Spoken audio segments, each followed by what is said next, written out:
आज हम एक नया टॉपिक स्टार्ट कर रहे हैं 9th क्लास का। Is matter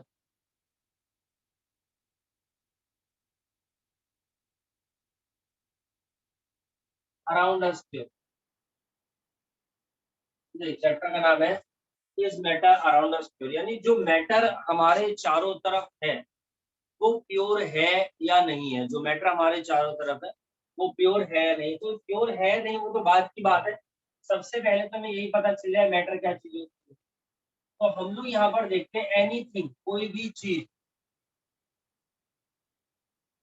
that occupies space and having mass. जो स्पेस ऑक्यूपाई करती है, जिसका कुछ ना कुछ मास होता है, वो मैटर कहलाती है। मान लो ये एक मार्कर है, मान लो क्या दही मार्कर। अब इस रूम के अंदर इसने क्या कर रखा है, इतना स्पेस ऑक्यूपाई कर रखा है और इसका कुछ ना कुछ मास भी है, means it is a matter. ये भी एक मैटर है। ओके, ठीक है। अब वो मैटर प्योर है या नहीं है, इसके बारे में बात करते हैं।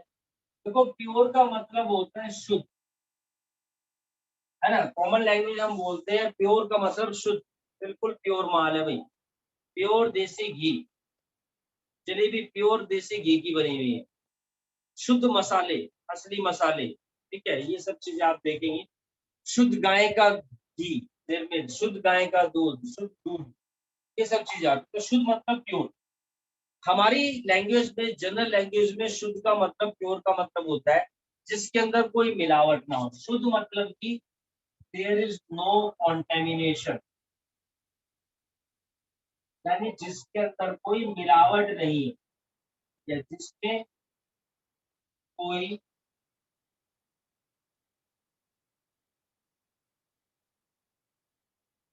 मिलावट ना हो, वो शुद्ध कहलाता है। लेकिन क्या कि साइंस की लैंग्वेज में भी प्योर मतलब शुद्ध वही मतलब है जिसके अंदर कोई कॉन्टेमिनेशन नहीं। देखो, हमारे हिसाब से अभी दूध है हमारे पास, मान लीजिए गाय या भैंस है, जो भी है, ताजा ताजा दूध निकला है। हम अगर वो मिलता है तो हम कहते हैं वो प्योर है। उसके अंदर जो भी डेयरी वाला उसने पानी नहीं मिलाया, कोई और चीज नहीं मिलाई, तो हम कहते हैं वो प्योर है, वो शुद्ध है। लेकिन साइंस के हिसाब से वो अभी प्योर नहीं है, क्योंकि उसके अंदर प्रोटीन भी है, उसके अंदर फैट भी है, उसके अंदर कैल्शियम भी है, और भी बहुत सारी चीजें हैं। तो वो प्योर नहीं है। तो शुद्ध का मतलब, प्योर का मतलब क्या है? साइंस ये कहती है प्योर मतलब एक ऐसी चीज जो एक ही टाइप के एटम से, एक ही टाइप के पार्टिकल से मिलकर के बनी हो। तो इस हिसाब से हम लोग क्या देखते हैं कि कोई भी मैटर हमारे पास दो तरीके की है। एक तो है प्योर, और दूसरी यानी कि इम्प्योर। अब जो चीज इम्प्योर है वो इम्प्योर क्यों है? जो भी चीज इम्प्योर है वो इम्प्योर इस वजह से है, पक्की बात है, उसके अंदर कोई ना कोई चीज मिक्स है।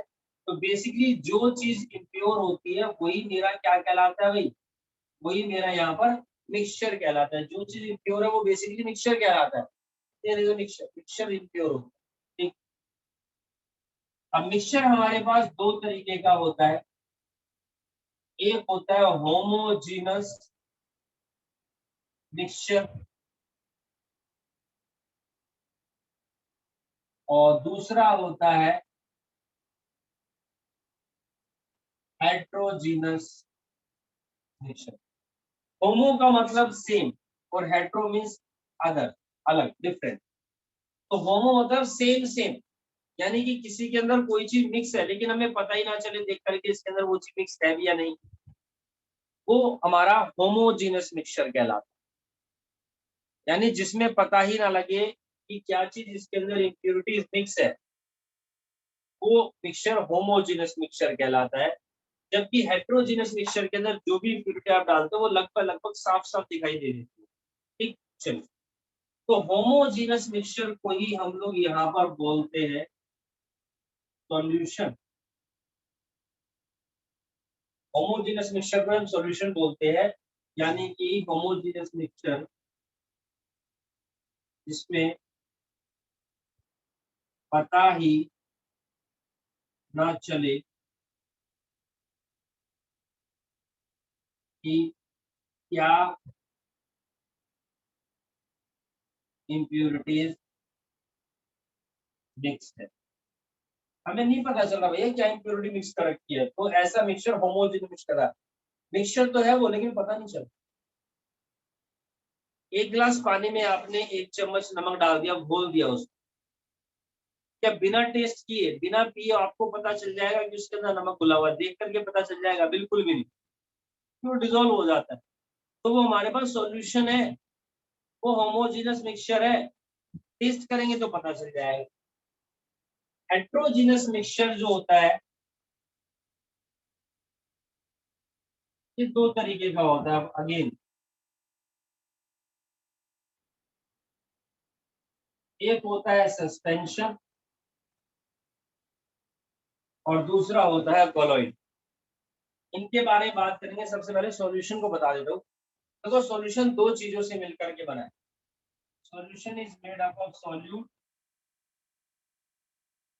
प्लस में सॉल्वेंट। सॉल्यूट यानी कि जो चीज मिलाई जाती है, और सॉल्वेंट जिसमें मिलाया जाता है।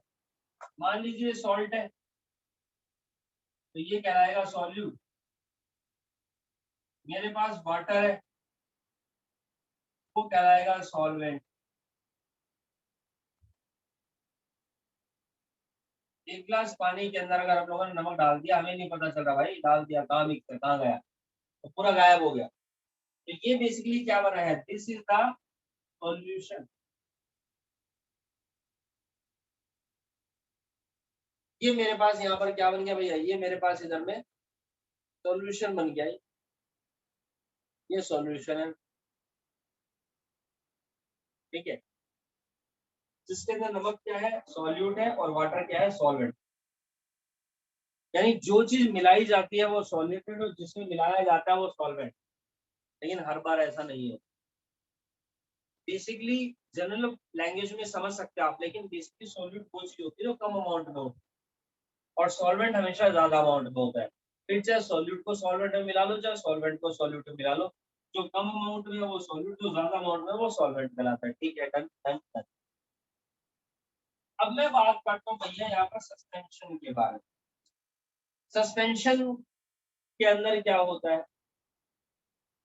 सस्पेंशन के अंदर बेसिकली किसी भी सॉल्वेंट के अंदर हम जो भी पार्टिकल्स डाल रहे हैं वो उसके अंदर डिसॉल्व नहीं होते, वो सस्पेंडेड रहते हैं।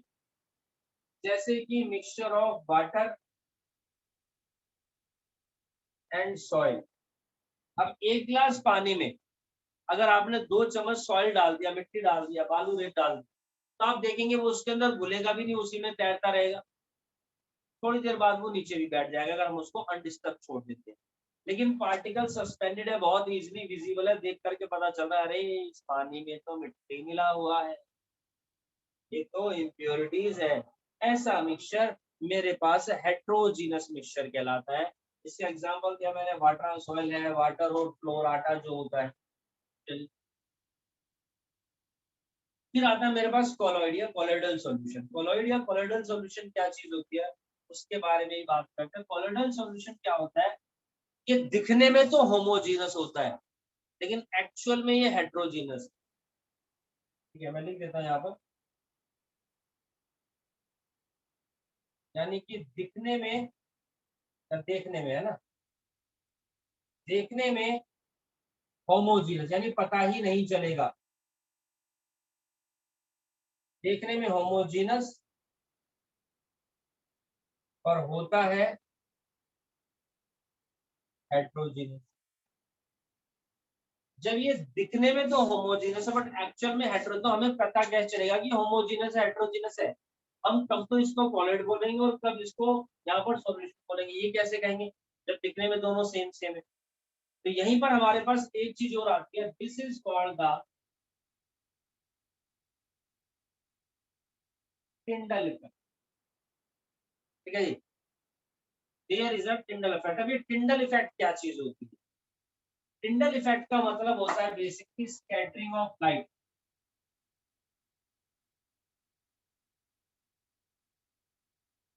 ठीक है, टिंडल इफेक्ट को हम बोलते हैं यहाँ पर स्कैटरिंग ऑफ लाइट। यहाँ पर इसको स्कैटरिंग ऑफ लाइट बोला जाता है। जैसे मान लीजिए आप पार्क पार्क में चले गए, ठीक है, पार्क शायद अब खुल चुके हैं कोरोना के टाइम में, तो आप धूप में जाना दिन में और पेड़ों के नीचे खड़ो, पेड़ों में ऊपर की तरफ देखना, तो आप देखेंगे जो सनलाइट आ रही होती है तो कहीं कहीं पर वो जो लीव्स आ जाती है, बैरियर आ गए पेड़ के, तो वहां से तो सनलाइट नहीं आ रही, जहां जहां पे जगह वहां से खाली जगह से लाइट आ रही है। तो लाइट बेसिकली स्कैटर्ड हो रही है, जहां पर बैरियर मिला वहां से टकरा के निकल गई, और जहां पे जगह खाली थी वहां से आगे निकल गई। मान लीजिए देखिए ये पाथ है, ये लाइट गई, अब यहाँ से हमने क्या देखा, ये देखिए ये यहाँ से निकल चुकी है ना, क्योंकि यहाँ पर कोई बैरियर नहीं, बट यहाँ पर क्या है, बैरियर है, तो यहाँ से टकरा के वापस, तो कहीं से आ रही है कहीं से नहीं आ रही। This is called the scattering of light कहलाती है ना। आप लोगों ने सीरियल्स में, मूवीज में देखा होगा, अचानक से कोई भक्त भगवान जी की प्रार्थना करो, भगवान जी आते, पीछे लाइट की बीम ऐसे रेज आ रही है, scattering of light, Tyndall effect कहलाता है। तो यहाँ पर इसका मतलब ये है बेसिकली, हम लोग यहाँ पर देखते हैं कि जो होमोजीनस मिक्सचर होते हैं उनके अंदर खास बात क्या है कि there is no Tyndall effect, उनके अंदर कोई भी टिंडल इफेक्ट नहीं होता है। जबकि हेट्रोजीनस मिक्सचर, सस्पेंशन में तो है ही यही, लेकिन कोलॉइड तो देखने में सेम है, लेकिन इनके अंदर क्या होगा, टिंडल इफेक्ट होगा भाई, इनके अंदर टिंडल इफेक्ट जरूर पाया जाएगा, सस्पेंशन में भी और कोलॉइड में। इसका रीजन क्या है मैं आपको वो भी बता देता हूँ। अब जैसे यहाँ पर सॉल्यूशन देखा तो उसका सॉल्ट का एक एक पार्टिकल वाटर के एक एक पार्टिकल के साथ मिक्स होता है, बीच में स्पेस की वजह, लेकिन यहाँ पर हम लोग क्या देखते हैं, ये वाटर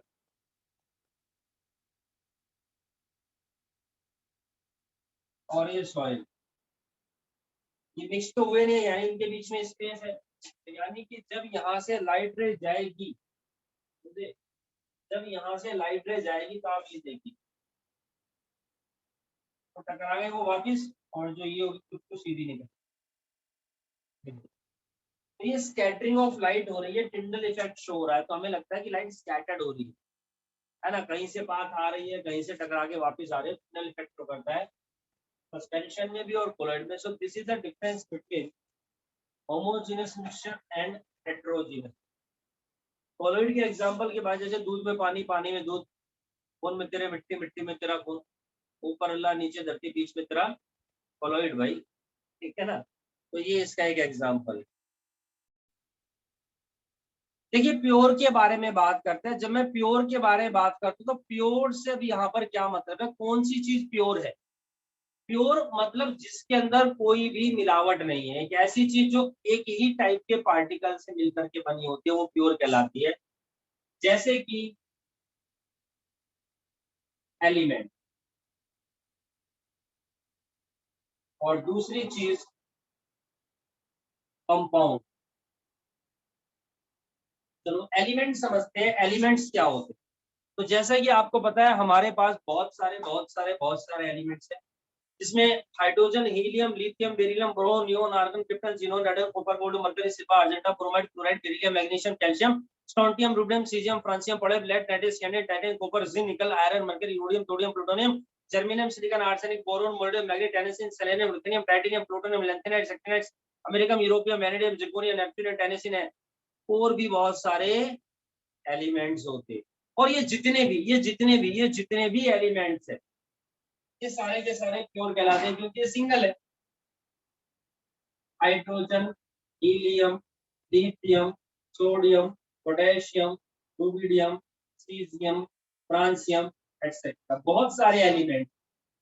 तो एलिमेंट्स के अंदर, हाइड्रोजन के एलिमेंट्स में तो सिर्फ हाइड्रोजन के ही एटम है, हीलियम के अंदर हम देखते हैं सिर्फ हीलियम के एटम है, लिथियम के अंदर सिर्फ लिथियम के ही एटम्स है।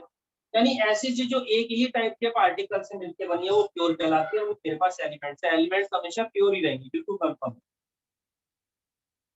कंपाउंड क्या होता है, अब जैसे H2O कंपाउंड है, CO2 कंपाउंड है, C6H12O6 ये compound.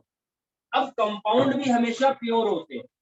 How is it possible यार, कंपाउंड कैसे प्योर हो सकते हैं, समझ रहे हैं, कंपाउंड कैसे प्योर हो सकते हैं। तो कंपाउंड भी हमेशा प्योर होते हैं, लेकिन सर ये तो दो या दो से ज्यादा डिफरेंट एलिमेंट से मिलकर के बने, ये कंपाउंड क्यों है, ये तो मिक्सचर होने चाहिए कायदे से। भाई मिक्सचर में भी तो ऐसे होता है, दो या दो से ज्यादा चीजें मिल जाए मिक्सचर बन जाएगा, कंपाउंड में भी ऐसा ही हो रहा है।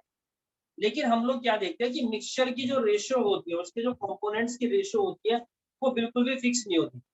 1 ग्लास पानी में 2 चम्मच चीनी डालोगे तो भी शरबत बनेगा, 3 चम्मच चीनी डालोगे तो भी शरबत बन जाएगा, कोई दिक्कत नहीं। लेकिन कंपाउंड्स में जो रेशियो होती है हमारे पास एलिमेंट्स की, नंबर ऑफ एटम्स की, वो हमेशा फिक्स होती है। देखो पानी चाहे दिल्ली का पी लो चाहे बिहार का पी लो, फार्मूला H2O ही रहे हमेशा, ठीक है। पानी आप चाहे बंगाल का पी लो चाहे आप गुजरात का पी लो, फार्मूला H2O ही रहे। पानी आप चाहे थाने का पी लो, पानी चाहे तुम नाले का पी लो, नाले मतलब ये नदी नाले नहर, नालियों की बात नहीं कर रहा था, फार्मूला इनका भी H2O ही रहेगा। तो जिन कंपाउंड की कंपोजिशन हमेशा यूनिफॉर्म रहती है थ्रू आउट, वो कभी चेंज नहीं होती, तो वो कंपाउंड भी मेरे प्योर कहलाते हैं। मान लीजिए अगर आपने इनकी कंपोजिशन चेंज करने की कोशिश करी, मान लीजिए वाटर H2O है, अगर आपने यहाँ पर H2O2 कर दिया तो ये वाटर नहीं रहा, ये H2O2 हाइड्रोजन पेरोक्साइड बन गया। ब्यूटी पार्लर में यूज होता है मैनिक्योर पेडिक्योर करने में, स्किन की डेड लेयर्स अकाउंट से हटाने के लिए, खतरनाक होता है। इनको कलर बॉटल में रखा जाता है, कलरफुल बॉटल में, दिखने में सेम सेम है पानी की तरह, लेकिन वाटर को ट्रांसपेरेंट बॉटल में, इनको कलरफुल बॉटल्स में रखा जाता है डिफरेंशिएट करने के लिए, इसी वजह से। तो आपने देखा नंबर ऑफ एटम चेंज तो कंपाउंड चेंज।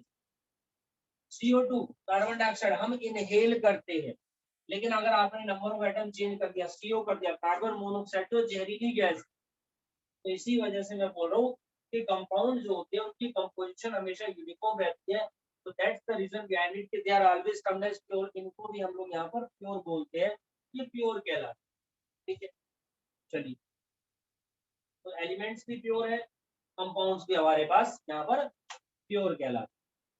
अभी किसी ने डाउट पूछा है टिंडल इफेक्ट क्या था। देखो टिंडल इफेक्ट का मतलब होता है बच्चों स्कैटरिंग ऑफ लाइट, ठीक है। स्कैटरिंग ऑफ लाइट को मैं टिंडल इफेक्ट बोलता हूँ। मैं कोशिश करता हूँ आपको शो करने की, आने की जरा।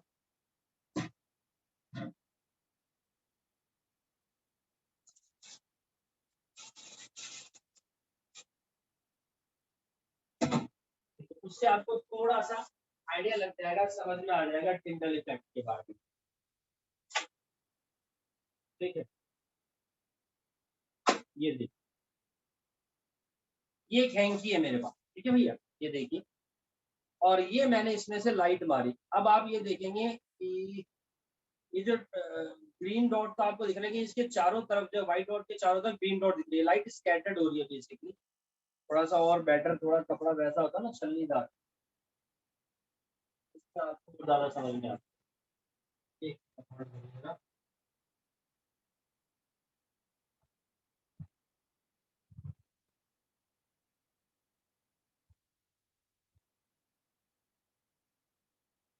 चलिए अब मैं आपको दिखाता हूँ यहाँ पर, डार्क हो गया, अंधेरा हो गया, कोई दिक्कत, सामने बोर्ड पे दिखेगा, दिख रहा है आप लोगों को कि लाइट किस तरीके से स्कैटर्ड हो रही है। मेरे पास एक सीधी बीम ऑफ लाइट है, वो लाइट लेकिन आपको दिखाई दे रही है बच्चों किस तरीके से स्कैटर हो रही है। तो स्कैटरिंग ऑफ लाइट है ना, चारों तरफ लाइट किस तरीके से जा रही है। अब देखिए सिंगल लाइट है मेरे पास, ये सिंगल बीम है, लेकिन यहाँ पर अभी क्या हो रहा है ये देखिए, जहां यहाँ पर जगह है, ठीक है, वहां से लाइट निकल रही है, लेकिन चारों तरफ वो आपकी स्कैटर्ड हो रही है। तो this is called the Tyndall effect, basically यही मेरा यहाँ पर टिंडल इफेक्ट कहलाता है। सो होमोजीनियस मिक्सचर के अंदर हम लोग यहाँ पर देखते हैं कि टिंडल इफेक्ट नहीं, तो लाइट डायरेक्ट आर पार निकल जाएगी, स्कैटर्ड नहीं होगी। लेकिन कॉलॉइड के अंदर या आपका सस्पेंशन के अंदर, हेट्रोजीनियस मिक्सचर के अंदर हम देखते हैं कि लाइट स्कैटर्ड होती है, ठीक है। तो this is the Tyndall effect, ये हमारा यहाँ पर टिंडल इफेक्ट कहलाता है बच्चों। थोड़ी सी बात मैं आपको और बता दूं, जो एलिमेंट्स मेरे पास प्रेजेंट थे, जो मैंने बोला कि प्योर, तो एलिमेंट्स हमारे पास किस फॉर्म में पाए जाते हैं। ये जो एलिमेंट्स होते हैं, इन्हीं एलिमेंट्स को कैटेगराइज किया जाता है। कुछ एलिमेंट्स हमारे पास कहलाते हैं मेटल, कुछ होते हैं नॉन मेटल्स, और कुछ होते हैं मेटलॉइड। मेटल्स आपको पता ही है, कॉपर है, सिल्वर है, गोल्ड है, प्लेटिनम है, सोडियम है, आयरन, ये सब मेटल। नॉन मेटल्स जैसे कि आपका हाइड्रोजन है, ऑक्सीजन है, कार्बन है, ये हमारे पास नॉन मेटल्स होते हैं, है ना। सबको ज्यादातर जो गैसेज फॉर्म में पाए जाते हैं। मेटलॉइड्स कौन होते हैं? जिनके अंदर मेटल और नॉन मेटल दोनों की प्रॉपर्टी पाई जाती है। जिनके अंदर मेटल और नॉन मेटल दोनों की प्रॉपर्टी पाई जाती है, वो हमारे पास मेटलॉइड्स कहलाते हैं। तो एक बात तो हो गई ये हमारे पास कि एलिमेंट्स को हम उनकी फिजिकल प्रॉपर्टी के बेस पे कैटेगराइज कर रहे हैं, मेटल्स में, नॉन मेटल्स में और मेटलॉइड। ठीक। चलो, तो टोटल हमारे पास हम लोग क्या लेते हैं, 115 से ज्यादा एलिमेंट्स है, जिसमें से कुछ मेटल्स है, कुछ नॉन मेटल्स है और कुछ हमारे पास मेटलॉइड्स होते हैं। इनमें से हम देखते हैं कि लगभग 90 प्लस हमारे पास एलिमेंट्स ऐसे हैं जो आपके नेचुरल है और बाकी हमारे आर्टिफिशियल है। ठीक है, बहुत सारे एलिमेंट्स अभी ऐसे हैं जो डिस्कवर हो चुके हैं बट उनका नाम नहीं रखा गया है, नोमेनक्लेचर नहीं हुआ है। कुछ ऐसे हैं कि जो लैब में बनाए गए हैं, कमर्शियल लेवल पे यूज होते हैं। कुछ ऐसे हैं जिनके यूजेस के बारे में, कैरेक्टरिस्टिक्स के बारे में भी अभी नहीं पता है कोई। कंपाउंड और मिक्सचर के बीच में एक बेसिक डिफरेंस होता है कि मिक्सचर के कोई भी फिक्स रेशो नहीं होती है। कंपाउंड के जो भी कंपोनेंट्स होते हैं उनकी रेशो हमेशा फिक्स। ठीक, ये तो हो गई प्योर की कहानी। जब मैं इम्प्योर में आता हूँ तो मेरे पास सबसे पहले होमोजीनस मिक्सचर के अंदर सबसे पहली कैटेगरी आती है बच्चों, सॉल्यूशन। जब दो चीजों से मिलकर के बना होता है सॉल्यूट, और दूसरा है हमारे पास यहाँ पर सॉल्वेंट। देखो, कह सकते हैं कि सॉल्यूट जो होता है बेसिकली कम अमाउंट में है, सॉल्वेंट ज्यादा अमाउंट में। कई बार कुछ टीचर बोलते हैं कि सॉल्यूट वो है जो डिसॉल्व होता है और सॉल्वेंट सब्सटेंस जिसमें वो डिसॉल्व होता है। बात बिल्कुल सही है, कुछ अलग नहीं है, बताने के तरीके हो। जैसे सॉल्यूट हो गया शुगर हो गया, ठीक है, सॉल्वेंट हो गया वाटर, और सॉल्यूशन में क्या आता है, शुगर सॉल्यूशन आ जाता है। तो ये हमारे पास होता है। तो हमारे पास डिफरेंट डिफरेंट टाइप्स के सॉल्यूशंस होते हैं। ठीक है जी। नॉर्मली सॉल्यूशन को ही हम लोग ट्रू सॉल्यूशन बोलते हैं। जो होमोजीनस मिक्सचर होते हैं उसमें जो सॉल्यूशन होता है वही मेरे पास ट्रू सॉल्यूशन कहलाता है।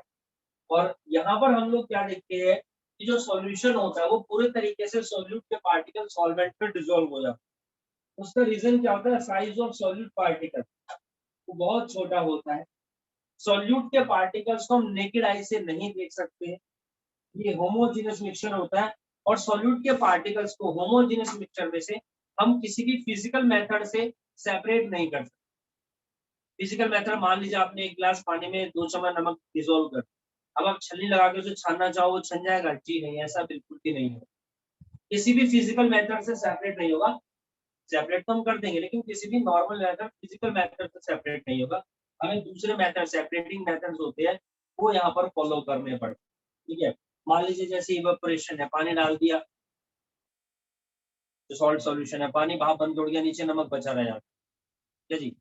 कैसे पता चलेगा? चाट के देख लो, नमकीन नमकीन सा लगे मुद्दा तो समझ जाना कि नमक नीचे है। ठीक है, उसके अलावा जो सॉल्यूशन होते हैं मेरे पास वो ट्रांसपेरेंट होते हैं। ठीक है, सॉल्यूशन जो होते हैं स्टेबल होते हैं, particles do not settle on keeping. मतलब ऐसा नहीं है कि आपने एक गिलास पानी लिया उसमें नमक डिसॉल्व हो गया और थोड़ी देर आपने उसको ऐसे ही रखा तो क्या होगा कि जो आपका नमक है वो नीचे बैठ जाएगा? जी नहीं, ऐसा नहीं होता है।